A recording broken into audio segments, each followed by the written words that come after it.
கனவே உனை வந்து சேர நான் இங்க வரம் ஒன்று கேட்டு என் மரணம் நெருங்கிடும் போதும் உன் நினைவில் வாழ்ந்திடுவேன்.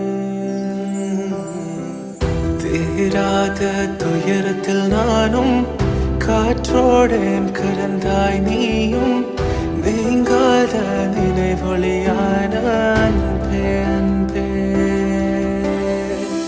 மறு ஜென்மம் இருந்தால் கூட உயிரே உன் கரம் பிடிப்பேன உன் கால் தடம் நான் தொடர்வேன் அன்பே.